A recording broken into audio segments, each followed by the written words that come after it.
Phase 5, the Catalyst. We've come a long way along our journey to a spiritual awakening. We've done inner work that on a cultural level is unheard of. We've dug down deep and found the fears which cause us to react to the outer environment instead of responding from the guidance of our connected self. The things which keep us trapped in the illusions of the world. Now we come to the part of the journey where we begin to walk in oneness with God. This may not be evident from a reading of this 10th step. Continue to take personal inventory, and when we are wrong, promptly admit it. So how does this keeping tabs on ourselves bring us closer to God? By showing you who or what you are not. In Richard Rohr's book, Breathing Underwater, he suggests that the soul and consciousness are one and the same. I like to use the word awareness as there are many forms of consciousness. The Buddhist meditative practice of the observer is one in which we begin to move beyond thought into awareness itself. It is within awareness that thought arises, and this is what the practice of this phase moves us into, awareness.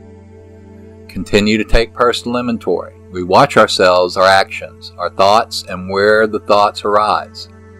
We do not judge ourselves, we observe. And if we do judge, we observe ourselves judging and become willing to release it. As we practice this, we become increasingly seated in the observer, in awareness itself. We begin to move from the neural pathways of the ego's fear-based thought system into the awareness of the soul. We become again as children. And when we are wrong, we promptly admit it. This does not necessarily mean admitting you're wrong to another person. It is far more important that we are able to admit to ourselves when we are wrong. Part of the ego's method of self-preservation is to justify its fear-based thought system. This keeps our consciousness mired in illusion and delusion. If we harm someone, we make an amends, but we can be wrong without harming another. Here, I substitute when we deviate from conscious contact for wrong, because that is when our actions drift from God's perfection. This deviation will become easier to observe as we practice the next phase and improve our conscious contact with our higher power. In this way, we can feel when our contact has been compromised and know why. So when we are wrong, we use the tools we have learned in the Phase 2 inventory to trace it to its source. And this is where the dynamic of the key from Phase 3 and the catalyst, Phase 5, comes into play. Identify the fear-based thoughts and actions that move us from the coherent state and become willing to let them go. Anger, greed, lust, self-seeking, whatever the case may be, become willing to release it to God. If the hold is strong, then pray for the willingness to release it. If the hold is extra strong, then pray for the willingness to be willing. Then turn to God by breathing into the heart center and connecting with the expansive, energetic presence there, establishing a state of heart-mind coherence. That connection centers us in present moment awareness, where conscious contact is a reality and our shortcomings have been removed. Through this process, we are rewiring neural pathways, called neuroplasticity, using the ego as a catalyst or trigger to function in conjunction with higher mind.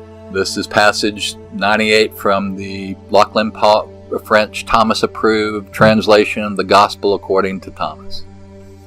Achieving the expansive divine awareness requires personal fortitude and persistence, because a person must eradicate the ego's embedded mental patterns and personality habits that hide our true awareness from view. But this eradication of ego patterns is accomplished by looking to our inner fire to burn these patterns out of our daily life. Your fortitude and persistence is focused inward. This inner focus will do the eradicating of our ego patterns. The small willpower of the ego mind, when it's directed towards ending its own habits, is not where we find the power to transcend. That power is found in our divine soul. So this person practices utilizing incisive discernment into his own nature to discover its currents and shadows, to find his weaknesses and temptations. He brings all his powers of focus into the home of his divine breath awareness, to know as much about himself as he does about his profession. This way, he can live each moment freely without being run by the ego's agenda. He practices employing a decisive will to focus his attention on divine being within, and in doing so will delete his ego's ingrained habits one by one, so as they are observed in his consciousness. He does this to develop excellence in his life, striking death blows to his old habits and old identifications, such as pessimism, fear, laziness, which only serve as roadblocks to transformation. Then one day, his ego identification is simply eliminated altogether.